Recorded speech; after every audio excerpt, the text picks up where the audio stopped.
था और हंस रही थी। तो मैंने चिढ़ाते हुए बोला, आ गई मेघा जी। वह थोड़ा चिढ़ गई और मुझे हंसी आ गई। फिर हमने पढ़ाई शुरू की। पर जैसे ही मानो आज हमने पढ़ाई शुरू की, मेरे शरीर में तो मानो आज आग ही लगी हुई थी और मेघा भी मानो गर्म हुई ही जा रही थी। मैं समझ गया यह काम काल का है। थोड़ी देर में उसका टॉप आगे से पूरा पसीने में भर गया और मेरी पैंट अंग वाले हिस्से से पूरी गीली हो चुकी थी। अभी ऐसी पूरी तेज से चल रहा था पर हम दोनों गर्मी में तप रहे थे।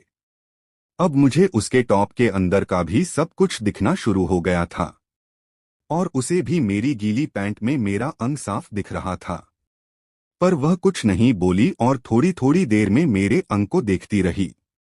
पर मैं कुछ देर बाद प्रीति के पास चला गया पानी पीने के लिए। और मैं जैसे ही वहां गया मैंने आंटी को पानी के लिए कहा। वह बोली, बेटे तुम खुद ले लो, क्योंकि आंटी उस समय खाना बना रही थी।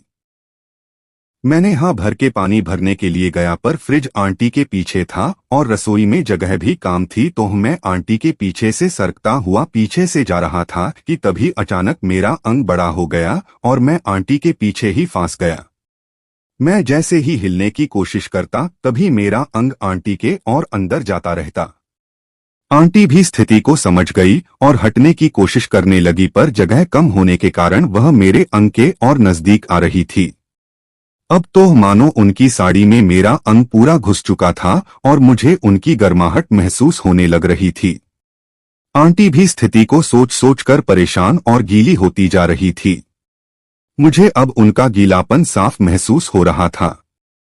पर मुझे इतनी देर से पानी के लिए गया देखकर मेघा भी मुझे बुलाने आ गई और मुझे और अपनी मम्मी को देखते ही तो मानो उसका चेहरा फिर लाल हो गया और सदमे से में बोली, राजेश तुम वही क्यों खड़े हो। वह भी समझ गई थी कि वह सीन कैसा लग रहा था, पर वह अपनी मां को सामने देखकर वह कुछ नहीं बोली। प्रीति ने हालात संभालते हुए बोली, मेघा क्या वही खड़ी रहोगी या राजेश की मदद भी करोगी, यह जगह कम होने के कारण यह फंस गया है। मैंने भी हालात संभालने के लिए जल्दी से हाँ कर दी। फिर मेघा ने मुझे निकलने की कोशिश की पर वह सिर्फ काम और खराब कर रही थी, क्योंकि वह जब भी मुझे निकलने के लिए हिलाती तो मैं उसकी मां के अंदर और चला जाता।